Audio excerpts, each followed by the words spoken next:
Hello, ഇന്നൊരു day ഔട്ടാണേ. Day ഔട്ടെന്ന് പറയുമ്പോൾ എൻ്റെ ഡെലിവറി കഴിഞ്ഞിട്ട് 2 മാസമായി. ഇതുവരെ വെളിയിലോട്ടൊന്നും ഇറങ്ങിയില്ല. ഹോസ്പിറ്റലിൽ വാക്സിനേഷൻ അങ്ങനെയൊക്കെ പോവുമെങ്കിലും പുറത്തോട്ടൊന്നും ഇറങ്ങിയില്ല. അങ്ങനെ ഇന്ന് കുട്ടിക്ക് ഡ്രസ്സ് എടുക്കാമെന്ന് വിചാരിച്ചു. ഇതെൻ്റെ അനിയത്തിയുടെ മോളാണേ. അവൾക്ക് ഇതിട്ടപ്പോൾ നല്ല ഭംഗിയുണ്ട്. അങ്ങനെ ഇതവൾക്ക് സെറ്റ് എടുത്തു. പിന്നെ എൻ്റെ മോക്ക്, അവൾ ട്രയൽ റൂമിലാണ്. ഇത് ഫസ്റ്റ് വൺ ഒന്ന് ട്രൈ ചെയ്തു, കൊള്ളാം, എല്ലാവർക്കും ഇഷ്ടപ്പെട്ടു. അടുത്തത് ഇത്, രണ്ടും കൊള്ളാം, എങ്കിലും റെഡാണ് കുറച്ചുകൂടി ഇഷ്ടപ്പെട്ടത്. അങ്ങനെ റെഡ് ഫിക്സ് ചെയ്തു.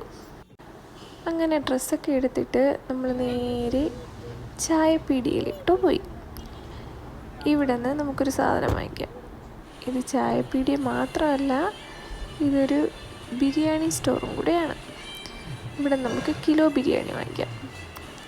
കണ്ടില്ലേ, ഇതാണ് ബിരിയാണി കഫേ. ഇവിടെ കിലോ ബിരിയാണി കിട്ടും.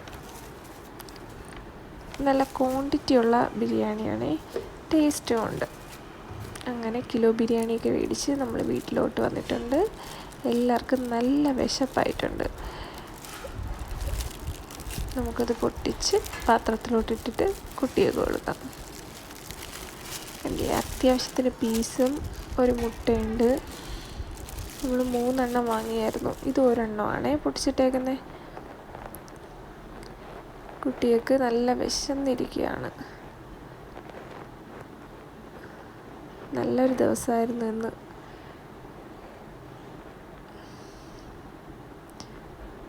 എൻ്റെ മോൻ തൊട്ടിലാണേ, അവൻ നല്ല ഉറക്കം.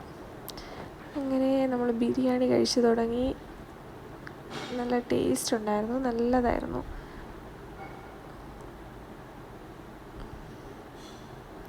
ഒരുപാട് നാളുകൾക്ക് ശേഷം പുറത്ത് പോയതിൻ്റെ ഒരു സന്തോഷം എനിക്കുണ്ട്. ബിരിയാണി എനിക്ക് ഭയങ്കര ഇഷ്ടമാണ്. ഇതെല്ലാം കഴിച്ചിട്ട് നമ്മളിതാ ഒരു ഉച്ചയുറക്കം ഉറങ്ങാമെന്ന് വിചാരിച്ചു. ഇവ ഓൾറെഡി ഉറക്കമാണ്. Okay, thank U.